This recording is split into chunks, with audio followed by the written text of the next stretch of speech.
काय झालं काय झालं बरं एकदा एकदा अकबर आणि बिरबल दोघं असे जंगलातून चालले होते. जंगलामध्ये खूप लोक राहतात. तर त्यांनी बघितली जंगलात राहणारी एक बाई. तिला होणार होतं बाळ बरं का. तेवढ्यात तिच्या पोटात लागलं दुखायला, कारण ते बाळ जन्माला यायची वेळ झाली. तर ती एका झाडामागे गेली. तिकडे बाळ झालं. बाळाच्या तिकडे जवळच्या नदीमध्ये आंघोळ घातली, त्याला पाठीशी बांधलं आणि गेले परत काम करायला. अकबर आणि बिरबल बघतच बसले की असं कसं त्या बाईला सगळं जमलं. स्वतः बाळ पण झालं, त्याला आंघोळ पण घातली, पाठीशी बांधलं आणि परत कामाला लागली. अकबर म्हटला, खरंच आपल्या घरी आपल्या सगळ्या गावातल्या सगळ्या बायका ज्या आहेत त्या फार जास्त लाडावलेल्या आहेत. तर घरी जाऊन मी बेगमचे सगळे नोकर काढून टाकतो. घरी गेला. बेगमचे खूप नोकर होते. कपडे धुवायची बाई, गादी काढायची बाई, स्वयंपाक करायची बाई, बरं का, केस विंचरायची बाई, असे सगळे होते. अकबरने जाऊन सांगितलं, सगळ्या नोकरांना काढून टाका. कशाला पाहिजे एवढे नोकर, बेगमला स्वतःला काम करू दे. बेगम बघतच बसली.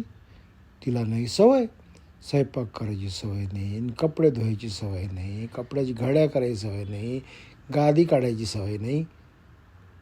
ती गेली बिरबलकडे. बिरबल, काय झालं? एकदम माझे सगळे दास दासी सगळे हाकलून दिले अकबरने. असं का केलं बरं? मला केवढा त्रास होतोय त्याच्यामुळे. बिरबल म्हणला, जरा थांबा, थोडे दिवस बघतो मी काय करता येईल ते. अकबर जिथे राहायचा ना खोलीमध्ये, रात्री सकाळी उठला की बाहेर एक गच्ची होती मस्तपैकी. गच्चीवर जायचा आणि त्या घराच्या समोर एक मोठी बाग होती. त्या बागेमध्ये खूप प्रकारची फुलझाडं होती बरं का. गुलाबाची फुलं, मोगऱ्याची फुलं, अशी अनेक प्रकारची फुलं तिकडे वाढत होती. आणि त्यांना बघायला एक छान माळी होता. तो रोज त्याला अगदी सिन्सिअरली पाणी घालायचा आणि खत घालायचा आणि झाडं छान दिसायची.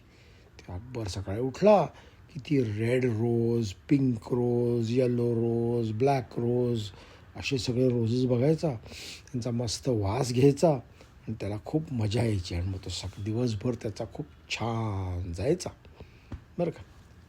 तर बिरबलने काय केलं, ते बागेच्या माळ्याला बोलवलं आणि त्याला म्हटलं, उद्यापासून त्या झाडांना पाणी पण घालायचं नाही आणि खत पण घालायचं नाही. तो म्हटलं, अहो पण मी सांगतो ते ऐकायचं, मध्ये मध्ये बोलायचं नाही.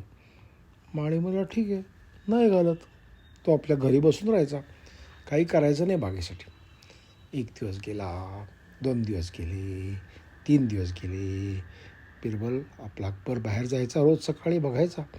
तर 4थ्या-5व्या दिवशी त्याच्या लक्षात आलं की झाडाचं फुलं अशी खाली वाकायला लागली आहेत आणि झाडाची पानं हिरवीची पिवळी पडायला लागली आहेत.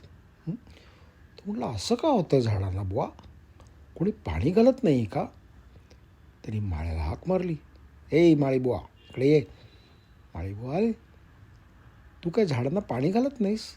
तो म्हटलं, नाहीच बादशाह, नाही घालायला सांगितलं मला. कुणी सांगितलं नको घालून? बिरबलने सांगितलं, पाणी घालायचं नाही झाडांना. पाणी घालायचं नाही झाडाचं? बिरबलने सांगितलं?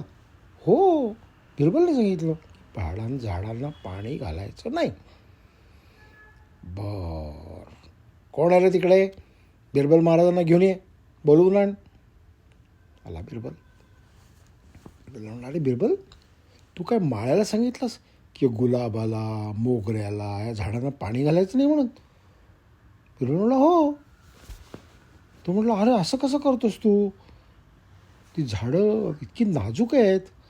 तो म्हटला, फार जास्त लाडावली आहेत तुमचे गुलाब आणि मोगरा. रोज त्यांना पाणी घाला, रोज त्यांना खत घाला, रोज त्यांची काळजी घ्या, खूपच जास्त लाडावलेत. अकबर म्हटला, अरे असं काय करतो? तो म्हटला, बघा महाराज, ते जंगलामध्ये एवढी झाडं वाढतात, वर्षातून 2-3 महिने पाऊस पडतो, त्या पावसावर ते वर्षभर राहतात. कोणी गेलं आहे का त्यांना रोज पाणी घालायला? कोणी त्यांना खत कधी घालतं का? ती वाढतात आपली आपली आणि चांगली जिवंत राहतात, मोठी होतात. तर ह्या गुलाबाच्या आणि मोगऱ्याच्या झाडं फार जास्त लाडावून ठेवलीत आपण. म्हणून मी त्या परवा जंगलात आपण गेलो होतो, तिथून परत आल्यावर माळ्याला सांगितलं, हे सगळं लाड बंद करून टाक गुलाबाची आणि मोगऱ्याची, काही पाणी घालायचं नाही आणि खत घालायचं नाही. तो म्हणाला, अरे बिरबल, तुला मी शहाणा समजत होतो. ते जंगलातली झाडं आणि गुलाब यांची बरोबरी करता येईल का? जंगलातली झाडं ती जंगलातली झाडं, बागेतली झाडं ती बागेतली झाडं.